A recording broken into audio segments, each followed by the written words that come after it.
Thank you for joining us on the Omnicast. I'm your host, Tyler Jacobson, here with my guest, Susan Barry of Hive Marketing. Hi, Tyler. Hi, Susan. Thanks for joining us again. Thanks for having me. Again, remind our listeners what it is that you do. I am a top-line revenue consultant for the hotel business, so I help hotels do a better job and solve problems in their sales, marketing, and revenue strategy efforts. All right, excellent. And what position of person generally hires you?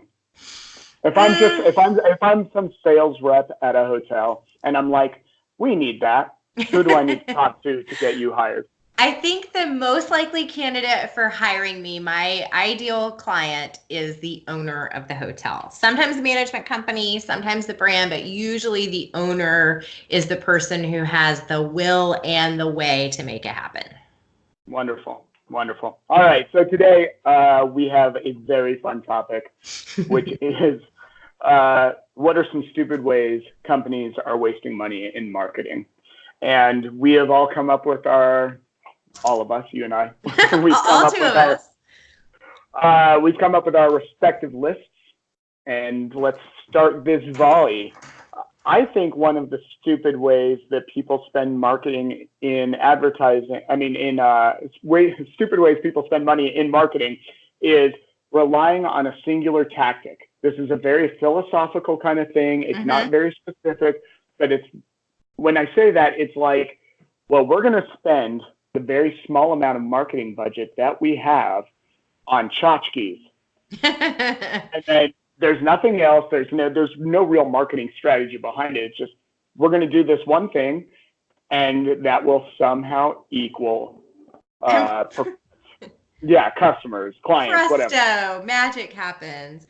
Can you think of, okay, so the company has very little money to spend on marketing, right? So instead of spending that money on tchotchkes, what would be your recommendation for how to diversify if they're broke as a joke?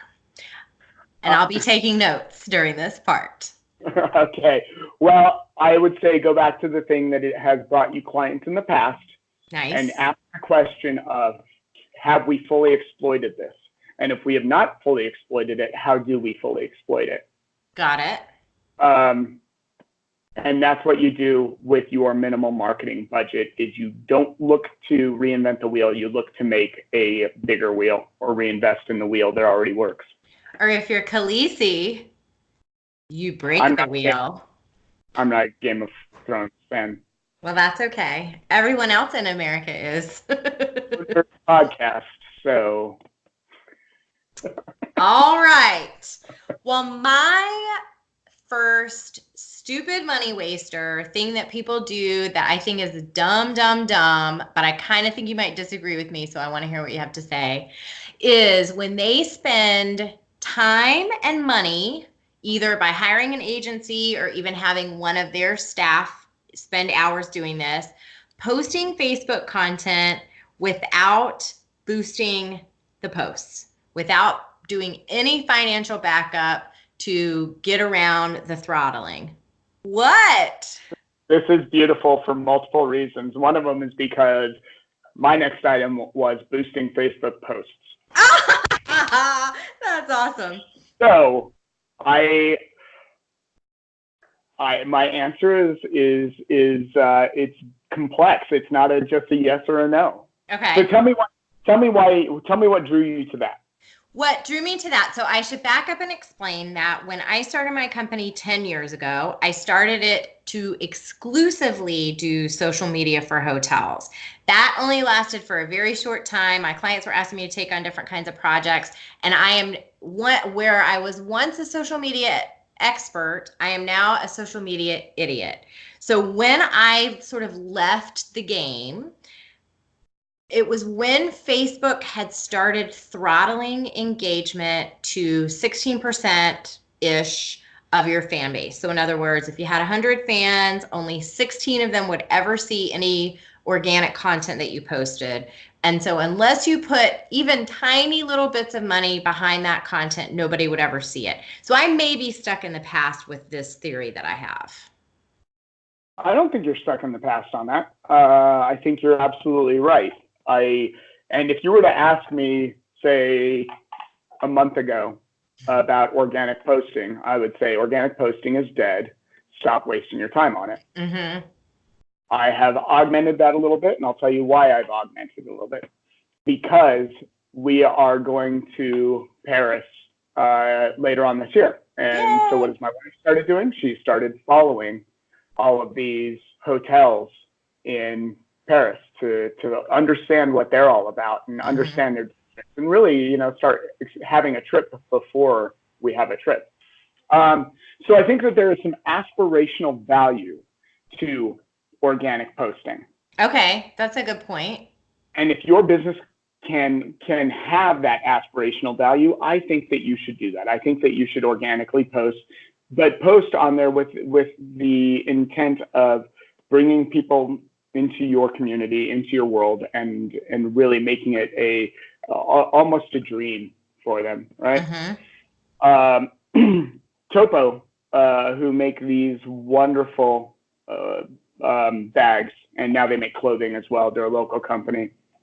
They built their brand on Instagram through that aspirational lifestyle kind of posting. So in that sense, I think that if that's what your business is, I think if you can make your business arrive at aspiration and provide good, valuable, aspirational content, go to town on the organic.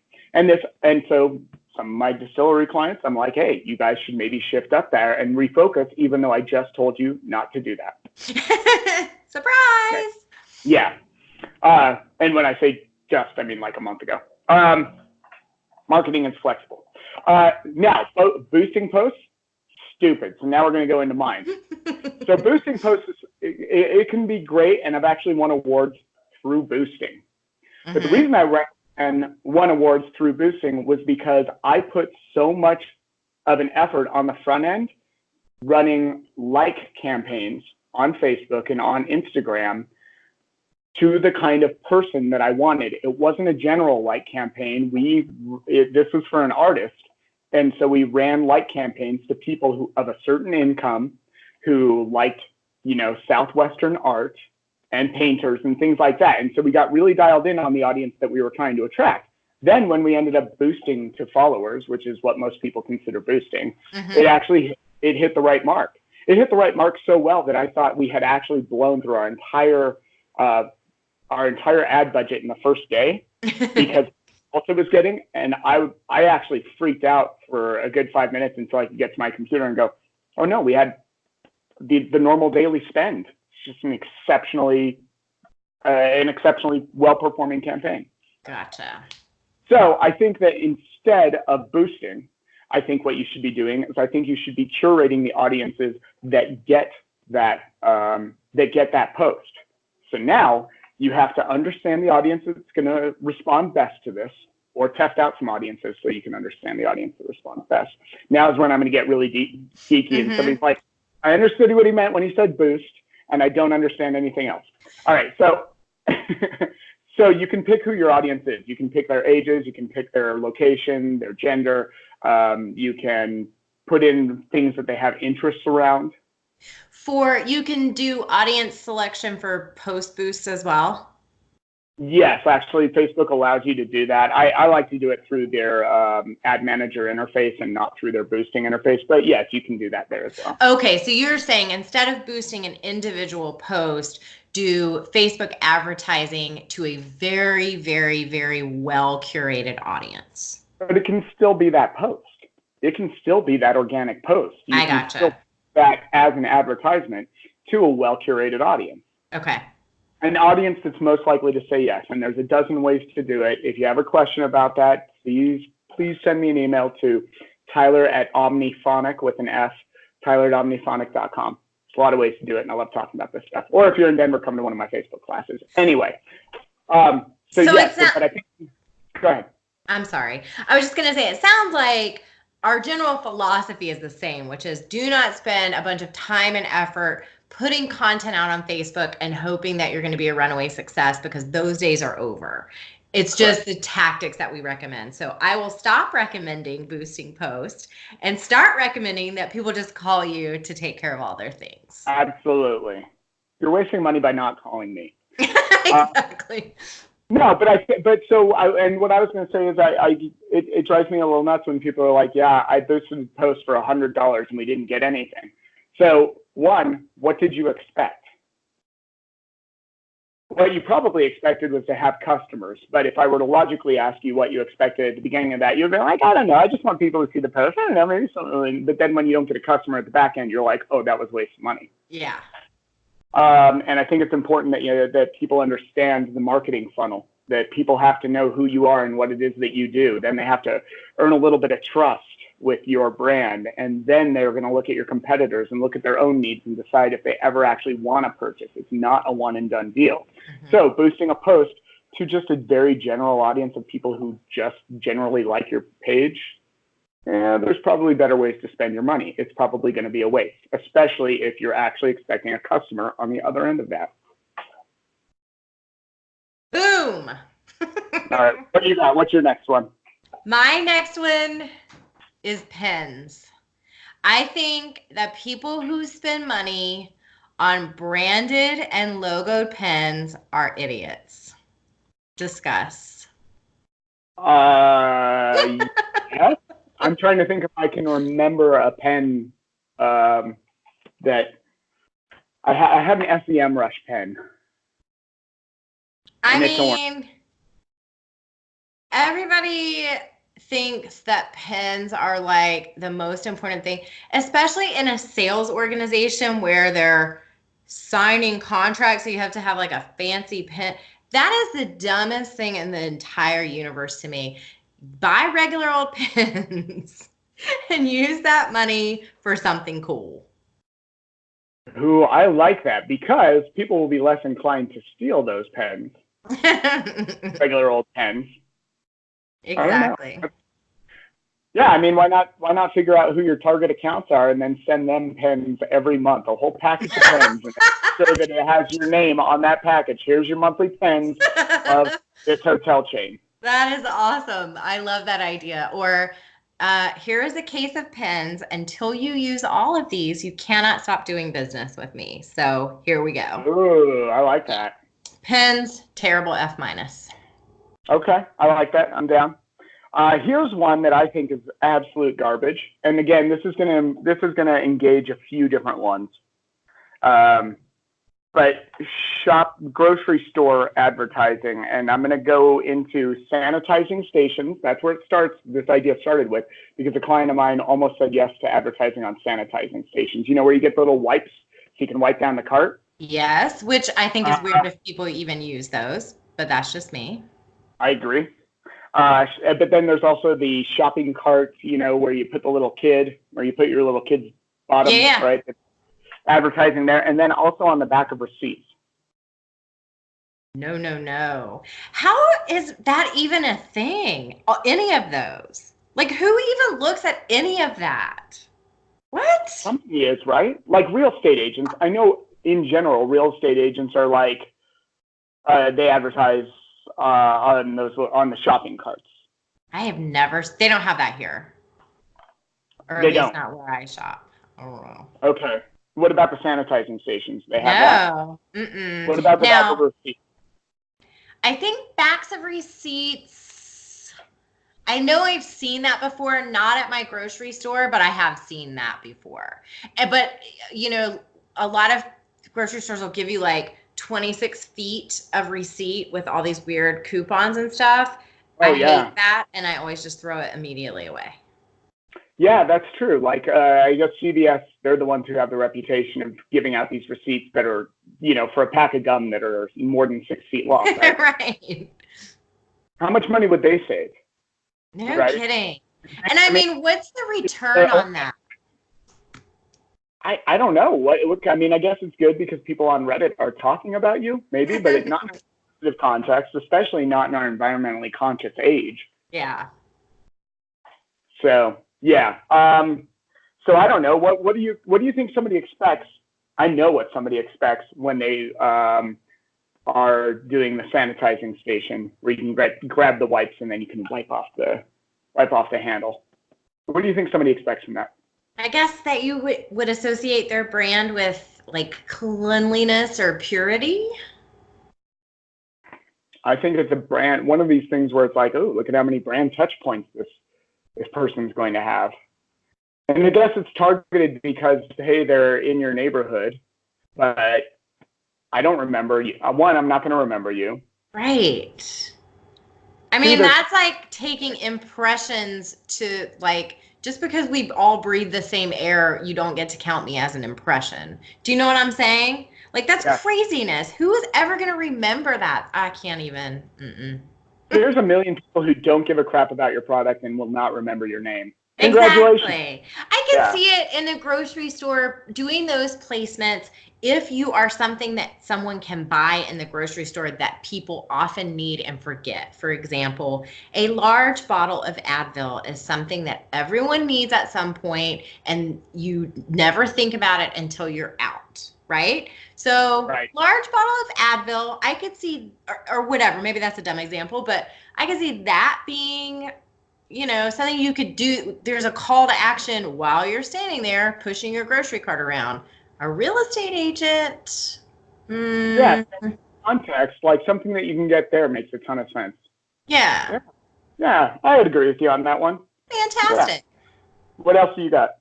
Okay, this one, I don't even know if I agree with myself about this, but I think it's dumb when people spend money on brand identity consulting if they are a B2B service provider. That's pretty narrow scope, I realize, but like, you know how big, especially B2C companies will have these branding documents that are, which I think are so cool and I love, that are like, our tone of voice is smart, concise, and witty, not stuffy, blah, blah, blah. You know, that, I love all that stuff. But I don't think that B2B service providers need that like a B2C company does. But I'm willing to be wrong about this one because I just sort of wrote it down on the fly. It's pretty funny because the next thing I have down on here is B2B search advertising. Okay. I didn't even touch search because I feel like I'm so dumb on it compared to you. So good. Let's talk about it. That's so if none of your competitors are doing any sort of branding, and if they aren't figuring out who they are, right, then it's an opportunity to be a brand amongst the faceless. But I also think that one of the bigger problems that you run into is that you don't want to be controversial. You don't want to stand out from the pack too much, right? So let's go for that nice thick middle. And I think that is the death of marketing, because I said this like 6 times in the last couple of days. What's wrong with me? But the opposite. You believe. But the opposite of love isn't hate. Do you know what it is? It's neutrality, disinterest. Exactly, it's difference. Yeah. So going for that thick middle where like, hey, we don't want to be too much of this and too much of that. We want to kind of be a little bit of everything that everybody could say yes to. Nobody's going to say yes to you.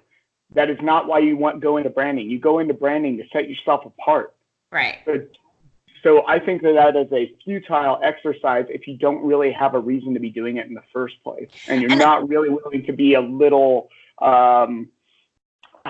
boisterous, maybe. I don't know what's the word I'm looking for. Right. Like with your brand. If you don't stand for anything, you don't need to. Ooh, here we go. If you don't stand for anything, you don't need to brand for anything, because what is the effing point? That's good, right? Yeah. Oh man, you need that. You need those stickers everywhere. To like make shirts hang out in coffee houses with that, like on the back of your computer. Yeah, it'll be my laptop sticker. Brand for anything. You don't need to brand for anything. And when I say this, I think I want to caveat myself a little bit. I definitely think that B2B companies need to have logos and tags and identities. Do you know what I mean? Like, you need to have a look and feel and all that stuff. But just these like really dramatic branding exercises, at least for me, if I were to spend money on that, I would break up with myself and never speak to me again. Okay. It's like, hey, you have to have a line. I get it.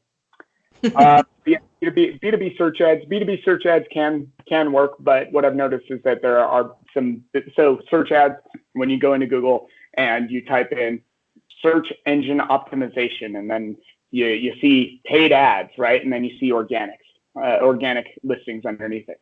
I think those paid ads are really stupid. And let me tell you why. Because I spent a lot of time having to make those kinds of ads, only to watch them go nowhere. Mm-hmm. Now, there'll be some exceptions. Somebody's going to be listening to this and say, they work exceptionally for me. They're the lifeblood of my business. That's awesome. I'm not going to stand in your way. But for most companies, if you don't have anybody in your network that you can say, hey, who do you know and trust for search engine optimization? You are probably not a very serious client, right? Mm-hmm. You're probably going to be put off by price. I don't know. It's just like, it's not a good source for good clients in the B2B world. Mm-hmm. If you can capture people that way at all and not just get looky-loos. The other one that I had to do some work for was like these high-end IT consultants. Susan, how many people can you call and say, hey, do you guys rely on anybody for networking? I mean, you must know somebody who works in a big business or a medium-sized business, right? Yeah, or I mean, I could at least ask a smaller network than the entire internet, like post it on LinkedIn. Who do you recommend? That kind of thing. Yeah, exactly. So I think that for that reason, I think B2B search ads is a place to put a lot of effort and put a lot of money and get virtually nothing. Okay, can I ask a follow-up question? My follow-up question is this. Okay, so I'm a B2B consultant, and you're absolutely right. If I am not referred to a client, then I do prospecting, really well-researched, targeted, person-to-person selling. I do not rely on any kind of advertising or anything like that. Right. However, I have 2 and soon to be 3 products that I want to sell that are not directed at my target paying customer, like not the owner of the hotel, but somebody who works in the hotel. Do you think that doing search or pay-per-click ads for something like that would make sense, or do you think it's still not a waste of money? So we're talking about 2 different things here. One is search, which relies on somebody to say, I have a need. Uh-huh. That's where I think it's silly. And by the way, that's a general statement. I understand. Yeah, I mean, there's all sorts of options you actually have. But as a general, for 99% of people, 90% anyway. But what you might be asking about is display advertisement, which is, can I put this product in front of somebody who's not searching, but they're still my target audience? Mm-hmm. Right? Like banner ads. That's the best way to say it. I think that makes a lot of sense. I think that's great. Now, also understand that they might not know who you are. They might not understand your product right away, and they might not have identified their own need. So you might have to run those ads for months before you actually find purchase and you start understanding who it is that says yes to this. I got it. That's really good advice. Thank you. Ladies and gentlemen, I'm turning this podcast into a free consultation for my business. I have one last one on my list, and then I have a funny one. But this one, Tyler Jacobson, involves the time a good 15 years ago when your beautiful, amazing wife, Sarah, and I worked together at a hotel in Denver, Colorado. And we had a boss who was pretty low on the Richter scale of intellectual earthquake. He was not super, super smart. And so anytime we had a customer that we were trying to close, his recommendation would be to send them a cookie bouquet every single time. We've got a contract for 10 rooms. Send them a cookie bouquet. The Dalai Lama is coming to Denver. Send him a cookie bouquet over and over and over and over again. Everybody likes a cookie bouquet, so, I don't necessarily blame him. But my last stupid way that people waste money in marketing is by doing a one-size-fits-all gesture. So everybody gets a cookie bouquet, including the diabetics. Instead, I think you have to know enough about your customer and your client to do some kind of personalization. It doesn't have to be something creepy and too under their skin, but you can't do one size fits all. What do you think? I think that's yes. If you send me a cookie bouquet, I will eat the cookie bouquet and I'll go, that's neat, right? If you send me a record that I care about, then I'm going to be like, I don't think I'm ever going to use anybody else. And that costs $30. It's a little less expensive than a cookie bouquet. Right. And what I would send you is not a record that you would care about, but album cover art with your face on it so that it looks like your record. Don't you think that would be cool for you or no? Really? I mean, it shows that you paid attention to the things I like, which would be nice, but what am I going to do with it? You'd rather have the record. Well, I mean, am I going to put it in my office? Yeah. Put it in the kitchen and make everybody look at your face. Isn't that what Donald Trump did with the Time magazine cover? Look, it's Time magazine, right? Like, all right, duly noted. I don't know. Maybe a gift certificate then to purchase, like get me a Bandcamp gift certificate. That would be cool. Then I can go out there, I can buy something. And it's like, oh, you paid attention to the things that I like. Totally. That's exactly the point. Like doing enough research, but not too much research so that you hit the right note. Yeah, exactly. I agree with you. All right. And you said you had one funny one? Wait. I had one more. Okay. Buying email lists with the intent of emailing those people. So buying an email list? Yes, with the intent of emailing those people. Who does that work for? I don't know that it works for anybody, but we don't need, if you've listened to this podcast before, you'll know that you have so many more options to reach that target audience without spamming them and ruining your reputation or getting ignored, right? So don't waste the money on the email list, do that, but then expect that you're going to have to spend more money to actually reach those people in an authentic way that gets you some attention rather than get you blacklisted. I could not agree more wholeheartedly to this one for sure. Thank you. My final one may be slightly offensive, so I'm definitely going to say it. And that is, actually, I would like for you to do an entire podcast episode on this topic. And I'm sincere in this desire, I really want to know how many people have been converted by door-to-door Jehovah's Witnesses and Mormons coming to tell them about their religion. I just read a whole thing on Reddit about this. Stop it. Tell me more. Okay, this is amazing. And if you're looking to start your own cult, like this is going to be information. So evangelizing, they know that the conversion rate is next to nothing. Uh-huh. It's not about the evangelizing. It's about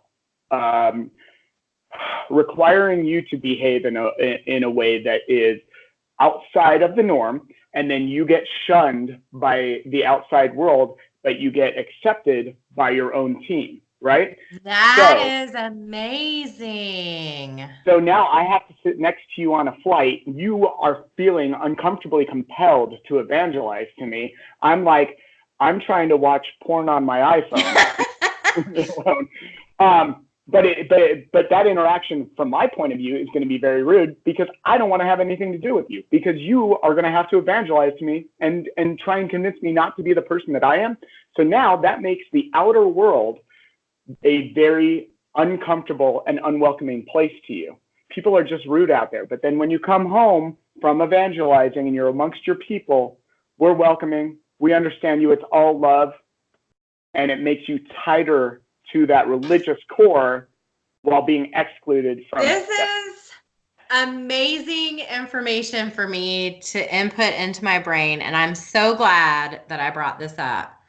Let's take one more twist. How could you use that same evil manipulation in a business setting? Have companies like who are the water filter folks? Brita? Or Amway. Mm-hmm. Have they successfully done that? Any MLM? Yeah. Is that already being used in a business context? Maybe so. I mean, I think at least in those direct sales organizations, there are actual products that you get. So it's not just like your eternal salvation, you get something. So it's probably less of a, I don't know though. Maybe you might be right. That's a good example. If somebody has made it 30 minutes into this podcast and they actually are like, no, I know how I'd use it, email us, leave a comment, right? Because Susan and I will definitely be watching this intently because it would be interesting to see if, I mean, again, I'm because I'm a marketer, because I live in the age of big data, I tend to think that we're all mold on a petri dish at the end of the day, right? We're programmed to behave and do things in a certain way. The ethics behind manipulating that behavior and manipulating that growth and that already programmed action, I think there are definitely lines that you can draw there. I don't think it's all necessarily bad. I know it's not all necessarily good, but it's interesting to think about ways of again taking kind of these ways of behavior, these ways that we work as a society, and saying, okay, how can you turn it on its head? Maybe how can you make it a good thing? So here's the idea. Here's how you make it a good thing. Instead of creating an unwelcoming external world, you create a welcoming spot, a place where somebody belongs who they don't normally feel like they would. So Doc Martens in the 80s, Patagonia products, maybe to some degree. Do you know what I mean? That kind of thing where you find your people through a product. I don't know if it's exactly the same, but it feels kind of like the same, like giving a respite in this crazy world. Yeah, I mean, you're raising a flag. You're raising a flag of your identity, and hoping that somebody responds positively to it and says, "That's me also." Now, right? So maybe it is tribe mentality. Maybe it's not as complicated as I'm making it out to be. Tribe mentality. How do you strengthen tribe mentality? Interesting. Okay, I'm so glad to learn about the Jehovah's Witnesses. Sorry to interrupt you. Yeah, no. Isn't it amazing though? Yes. Isn't it such an interesting rabbit hole to go down into? Somebody figured this out, and this thing I thought was, this shape and this color over here is actually this shape and this color over here. Totally. Crazy. Yeah. Anyway, so where can people find you? And do you have any goodies for them? My website is hivelikeabeehive-marketing.com.